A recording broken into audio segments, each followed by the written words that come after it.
Городу воинской славы Малгобеку 87. Он отмечается первое воскресенье сентября. Основные праздничные мероприятия проходят здесь, на главной площади города. Бесплатное питание, праздничный концерт, а также выставка рукоделия. Все имеется, нужно просто прийти.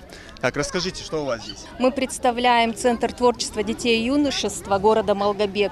У нас представлены различные работы детей. Здесь и бисероплетение, вязание крючком, вязание спицами, кружок кройки шитья представили свои работы, различные направления. А рядом еще одна выставка «Дары осени». Здесь представили различные поделки, сделанные собственными руками. Овощи, фрукты, соленья, варенье. Выставленные товары можно не только посмотреть и потрогать, но и попробовать на вкус. Все это – результат труда малгобекских школьников. Разные овощи, корзины, яблоки, то, что вы хотите, можно купить. Представляем компоты разные.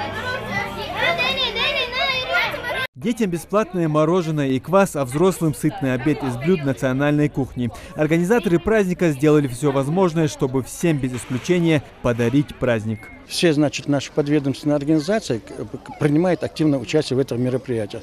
Вы видите, какие приготовлены своими и художники. У нас здесь поработали художественная школа и, значит, детского творчества. Ну, все организации, которые находятся у нас на территории, принимают активное самоучастие. Пока дети катаются на детском паровозе, взрослые показывают, как управляться с лошадью. Марш всадников проходит по центральной улице. Это активисты конной группы «Наследие». В числе любителей верховой езды не только жители республики. Поздравить малгобекчан и всех жителей Ингушетии приехали и всадники из Кабардино-Балкарии. Мы с удовольствием приняли приглашение. Вот приехали поддержать, порадоваться вместе с вами, поздравить ваш город с днем рождения. Я желаю вам процветать, оставаться такими же добродушными, открытыми, приезжать к нам почаще в гости. Ну и какой праздник без лезгинки? В пляс здесь пускаются все. Так совпало, что 6 сентября празднуют не только основание Малгобека. Также сегодня отмечают и День нефтяника. Как известно, Малгобек – это город нефтяников. Во времена Великой Отечественной войны малгобекская нефть считалась одной из лучших в Советском Союзе. Так что у малгобекчан сегодня двойной праздник.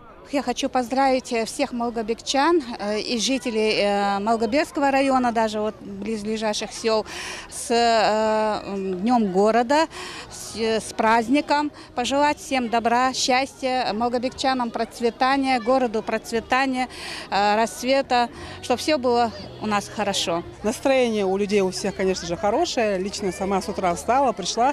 Хочу просто, как житель этого города, отпраздновать этот день. Вот, поздравить всех с Днем города, с Днем нефтяника. Нравится наш город воинской славы. Если бы не наши прадеды и прабабушки, тогда бы мы не жили тут. А благодаря им мы тут живем и будем жить до конца. Поздравляю всех малгобекчан с праздником День города. Поздравляю всех жителей Ингушетии. Желаю всем городам Ингушетии и вообще всем городам процветания. Праздник продлится до самого вечера. Для жителей организуют концерт с участием звезд ингушской эстрады, выступления акробатов-канатоходцев. А кульминацией станет праздничный салют. Муслим Ганиев, Магомед Белакиев. Новости 24.